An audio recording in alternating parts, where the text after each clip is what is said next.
Welcome to the deep dive. We've got some really interesting material you shared with us, and our goal, as always, is to dig in and pull out those key insights. The things that really make you think, oh, Yeah, those moments that click. exactly.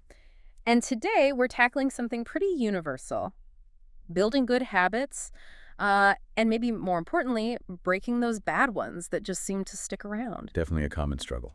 We're diving into Atomic Habits by James Clear, a book lots of you mentioned finding really helpful. And it speaks to that feeling, doesn't it? hmm Like you're putting in the work, trying hard, but just not seeing the results you expect.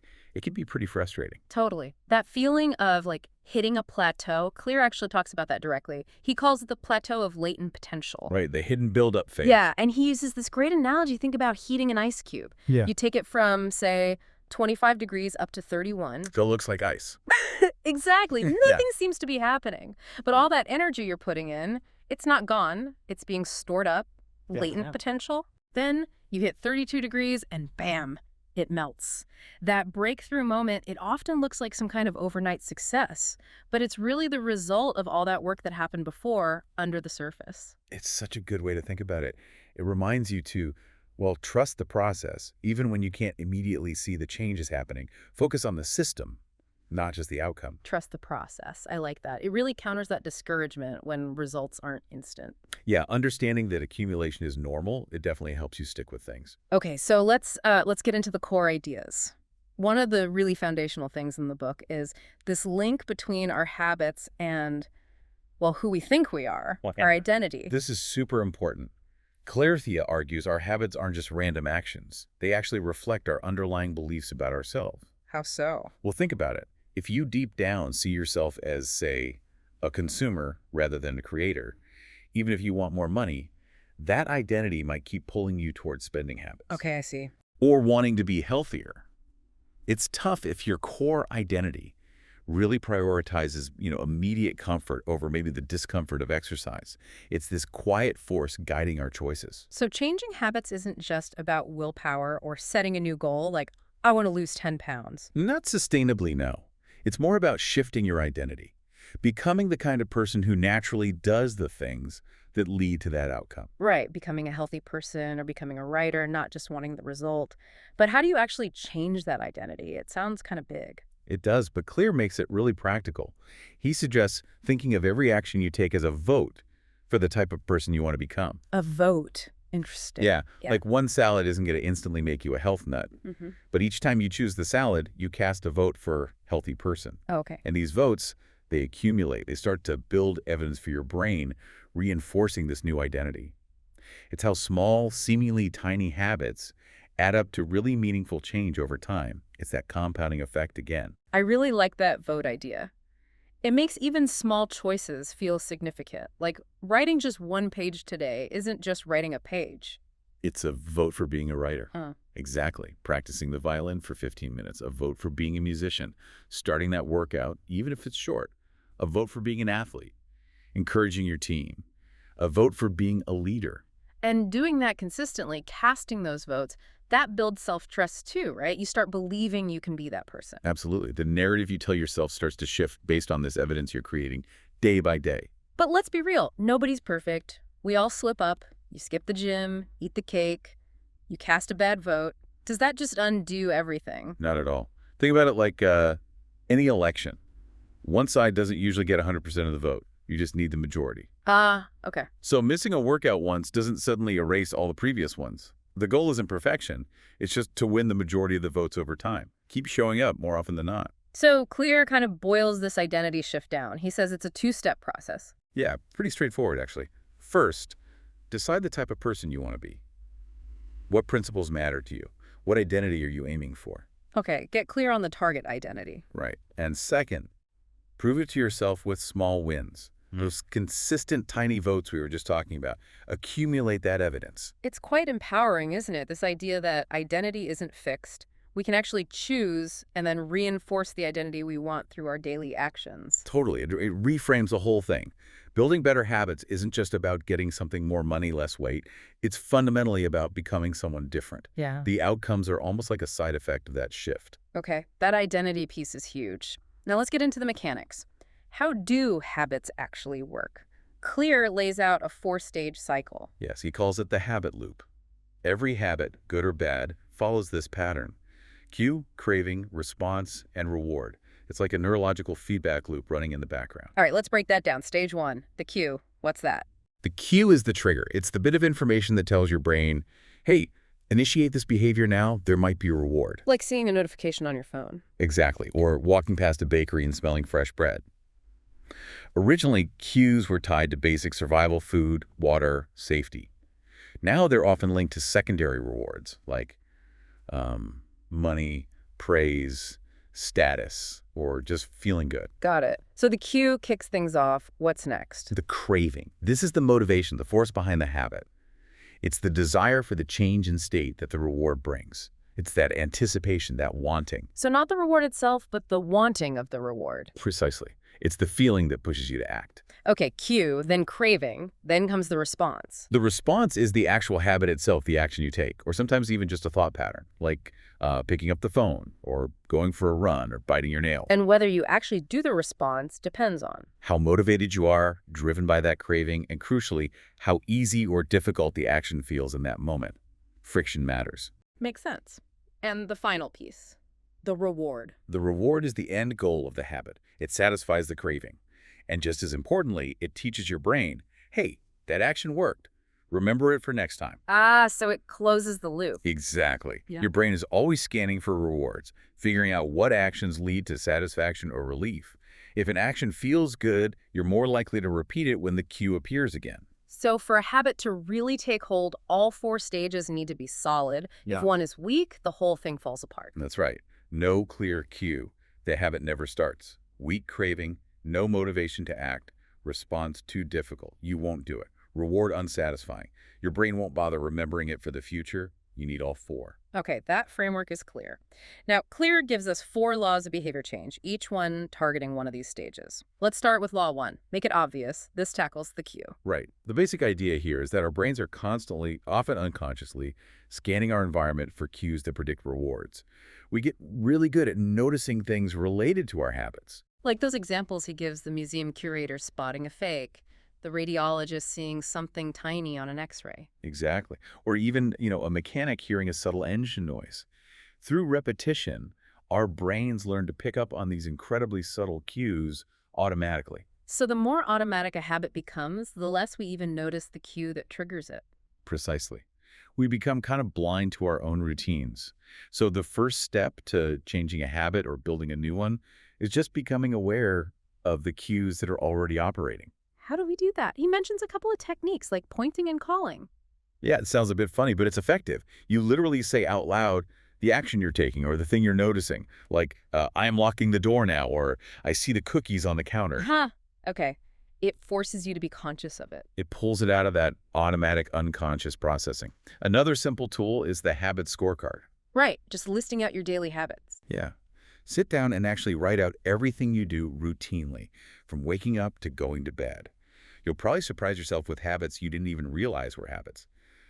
Good, bad, neutral, just get them down. It gives you that baseline awareness. Okay, so once we're more aware of our current cues, how do we deliberately make the cues for the good habits we want to build more obvious? This is where implementation intentions are really powerful. There was this study in Britain back in 2001 on exercise habits. It's pretty famous now. Tell me about it. They had different groups. One group just got motivational info, another tracked their exercise. But the third group had to make a specific plan. I will do this exercise on day at time in location. Super specific. Super specific. And the results were striking. The group with the implementation intention, 91% exercised at least once a week. The other groups were way down, like 35, 38%. Wow, that's a massive difference just from making a concrete plan. Huge. It turns a vague intention like, I should exercise more, into a clear signal for your brain. You know exactly when and where the cue to act will occur. So plan the cue. Make it specific. Exactly. And building on that is another technique he calls habit stacking. Habit stacking. Okay, what's that? You link a new habit. You want to start with one you already do automatically. The formula is, after I current habit, I will new habit. Ah, like piggybacking. Precisely.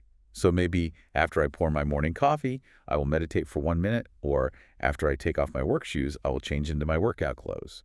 So you're using the completion of the old habit as the cue for the new one. Yes, leveraging that existing pathway. It makes the cue for the new habit really obvious because it's tied to something you already do without thinking.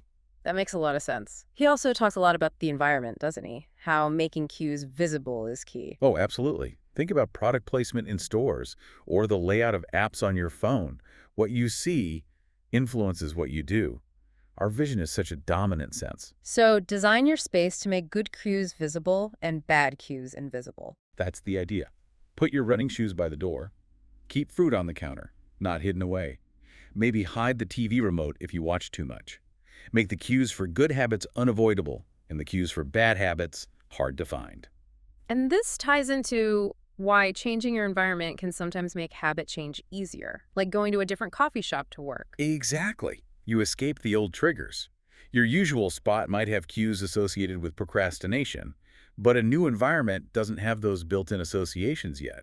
It gives you a fresh start. That really connects with that Vietnam War study he mentions about heroin addiction. A really powerful example.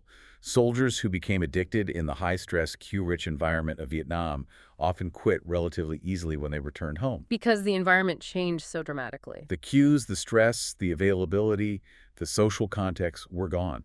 Only about 5% relapsed within a year, which is incredibly low for heroin addiction. It just underscores how much context drives behavior. So maybe the people with the best self-control aren't necessarily the ones with the most willpower. Often, they're the ones who are best at designing their environment to avoid temptation in the first place. They make the cues for bad habits less obvious. It's less about resisting urges and more about not having the urge triggered as often. Like that story about the therapist who only craved cigarettes again when she got back on a horse years after quitting. Yeah, the cue was so strongly tied to that specific context, it just popped right back up. Environment matters. A lot. Okay, law 1. Make it obvious. Let's move to the second law. Make it attractive. Targeting the craving stage. How do we make habits more appealing? Right. The more attractive something seems, the stronger the craving, and the more likely we are to do it. And the neurochemical star here is dopamine. Ah, dopamine. The motivation molecule. Kind of, yeah. It's released not just when you get a reward, but actually often more intensely in anticipation of the reward. Really? Anticipation spikes it more. Studies show that. Think about gambling or checking your phone for notifications. It's the possibility of the reward that creates that dopamine hit and drives the craving, pulling you into the action. That anticipation is highly addictive. Okay, so how do we use that to make good habits which maybe aren't naturally thrilling more attractive? One strategy Clear suggests is temptation bundling. Temptation bundling sounds fun. It kind of is. You pair something you want to do with something you need to do. The formula is, after I habit I need, I will habit I want. Give me an example. Okay, say you need to exercise more, but you love listening to your favorite podcasts. You could bundle them. Only when I'm exercising, I get to listen to my podcast. Ah, so the desirable thing becomes the reward for doing the necessary thing. Exactly. Or, after I make 5 sales calls need, I will watch 30 minutes of sports want. You use the attractive habit to pull you through the less attractive one. That's clever. You're basically manufacturing attractiveness. You are. Another huge factor in attractiveness is our social environment. We are heavily influenced by the norms around us. We tend to imitate the habits of 3 groups in particular. Okay, who are they? The closest are family, friends, the people we spend the most time with. Think of the Polgar sisters becoming chess grandmasters because it was the norm in their family. Right, immersion. The prevailing culture or group. We have a strong desire to fit in. Okay. Think of the Asch conformity experiments, where people went along with obviously wrong answers just to match the group. We find belonging attractive. Conforming to the tribe. Okay, the close, the many, and the third. The powerful. People with status, prestige, success.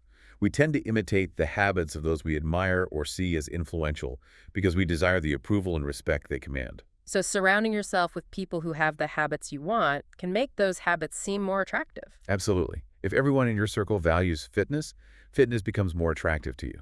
Behaviors that get us approval and respect feel good, feel attractive. What about making inherently difficult habits feel attractive? Like things that require effort now for a future benefit.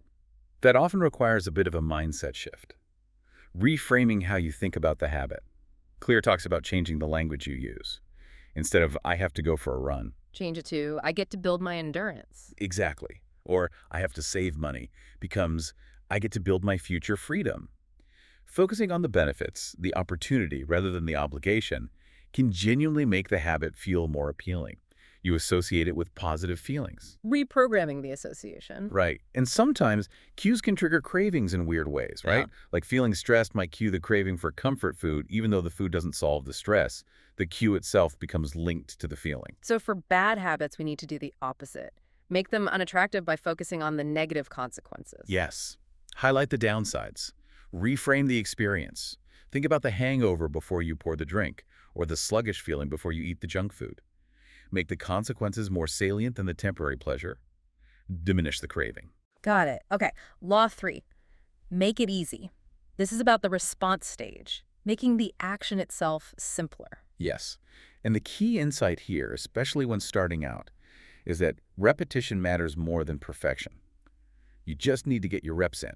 Don't worry about doing it perfectly, just do it. Exactly. Because habit formation is literally your brain rewiring itself through practice. It's neuroplasticity. The more you do something, the more automatic it becomes. Hebb's law. Neurons that fire together wire together. That's the one. Every time you repeat an action, the neural circuit for that habit gets a little stronger, a little more efficient. It takes less conscious effort over time.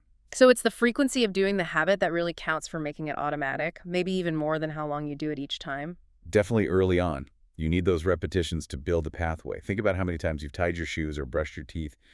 Thousands, probably. New habits need that consistent practice, too. And often, the habits we want to break are things that are just incredibly easy to do, right? Like scrolling on our phones. That's a huge part of why they're sticky. There's almost zero friction. Every habit has some level of friction, some effort required. Good habits often feel like they have more friction initially. So the goal is to reduce the friction for good habits. Make them easier to start, and environment design comes back here too. Yes, but now focused on convenience. Lay out your workout clothes the night before. Put the healthy cookbook on the counter. Set up your workspace so focusing is easy. Anything that reduces the steps between you and the desired action. Like choosing a gym that's on your way home from work. Perfect example. You remove the obstacle of having to go out of your way. He mentions Japanese lean production, constantly removing waste and inefficiency to make the right actions easier. So streamline your life for the habits you want. And he has that great rule for starting, the 2-minute rule. Oh yeah, this one's brilliant. The idea is when you start a new habit, scale it down so it takes less than 2 minutes to do. Less than 2 minutes. Yeah. So read every day becomes read 1 page.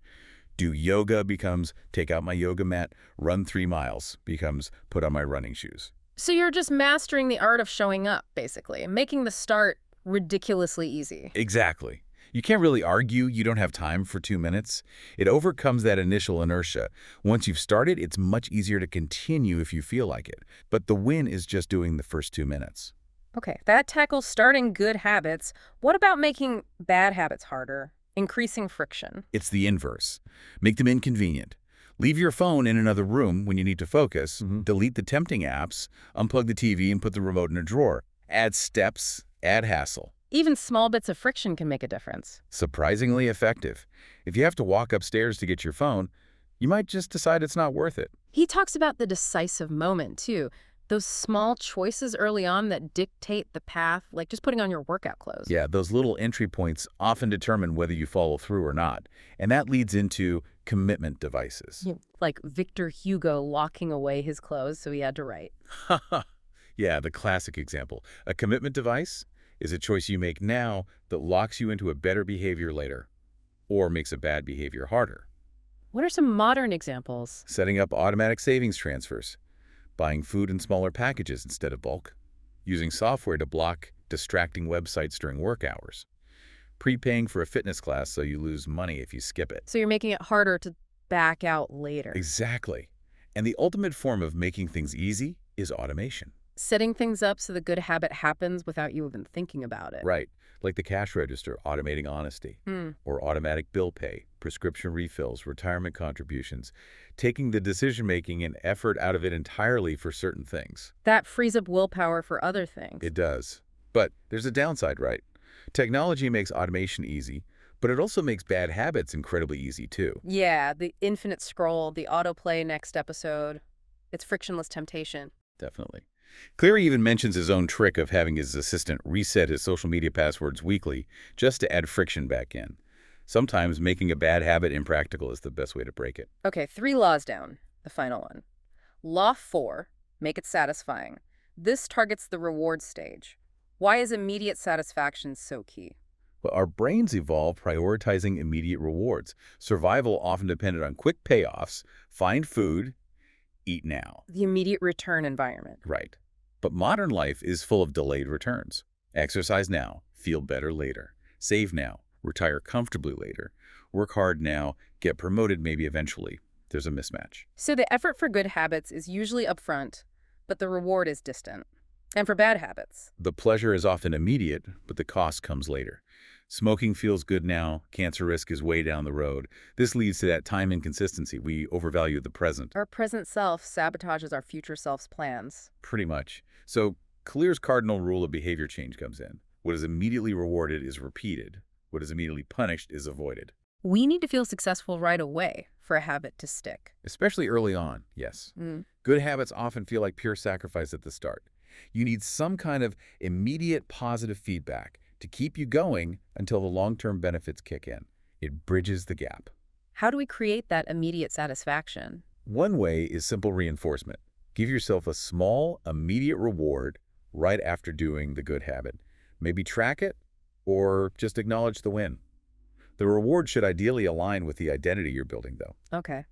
And even not doing a bad habit can be made satisfying. Yeah, find a way to visualize the benefit. If you're avoiding impulse buys to save for a trip, maybe transfer the money you didn't spend into a separate trip fund account immediately. Seeing that balance grow is satisfying. And this leads to habit tracking. Exactly. Tracking is powerful for satisfaction. It makes your progress obvious and visual that's satisfying. Seeing the streak build is motivating, also satisfying. And the very act of recording your success gives you an immediate hit of accomplishment. Like moving a paperclip, marking an X on a calendar, using a tracking app. All serve that purpose. Creates immediate positive feedback. But he warns about Goodhart's law here, right? When a measure becomes a target... It ceases to be good measure. Okay. Yeah. You risk optimizing for the tracker, not the actual goal, like doing sloppy push-ups just to check the box. The numbers of feedback, not the whole point. So use tracking, but stay focused on the real purpose. He has those simple rules for tracking, too. Don't break the chain. Right. Keep the streak going, if you can. And crucially, never miss twice. Ah, okay. One slip-up happens, but don't let it become 2 in a row. Get back on track immediately. It prevents a small lapse from turning into giving up completely. And finally, for satisfaction or dissatisfaction for bad habits, accountability partners and habit contracts can be really effective. A habit contract, like a formal agreement. Yeah. You state your goal, state the consequences if you fail, and get someone to hold you accountable. It makes the pain of slipping up immediate and often public, or at least social. Like that guy Brian Harris, who had escalating financial penalties if he didn't meet his weight loss goals, enforced by his wife and coach. Exactly. It adds immediate stakes. Makes the reward of sticking to it, avoiding the punishment, much more salient. Makes sense. Making the consequences immediate, whether positive for good habits or negative for bad ones. That's the core of making it satisfying. Okay, we've gone through the 4 laws. Clear also touches on some more advanced tactics for really optimizing habits long-term. Yeah, things like aligning habits with your personality and even your genetics. Finding the game where you have a natural edge. So leaning into your strengths, recognizing that some habits might just come easier to you than others. Right. And using that explore-exploit idea. Try different things initially. Explore, then double down on what works best for you. Exploit. He mentioned Scott Adams and Dilbert, not the best artist or comedian, but the unique combination worked. Yeah, creating your own niche where you can win. It's not always about being the absolute best, but finding the right fit. And the importance of just showing up, even when motivation is low, that discipline trumps fleeting inspiration. Absolutely. Consistency is key. And finding that Goldilocks zone challenges that are not too hard, not too easy, but just right to keep you engaged and improving. Staying on the edge of your competence. Exactly. And finally, the power of reflection and review. Periodically looking at your progress, like top athletes do, to see what's working, what's not, and make adjustments. Because it all comes back to that compounding effect. Small improvements, consistently applied, lead to remarkable results over time. The aggregation of marginal gains, it really adds up. So wrapping this up, the big takeaway is Habits are like the compound interest of self-improvement. That's a great summary. And those 4 laws make it obvious, make it attractive, make it easy, make it satisfying. They give you a really practical toolkit to build the habits you want. Definitely. And as we close out, here's something Clear touches on that's worth pondering. Happiness is the space between one desire being fulfilled and a new desire forming. Makes you think, doesn't it, about that constant cycle of wanting and getting, and how our habits shape that journey, shape our satisfaction along the way. A deep thought to end on. And it's good to remember, like Clear does in his acknowledgments, that these ideas build on the work of many others. Knowledge is cumulative too.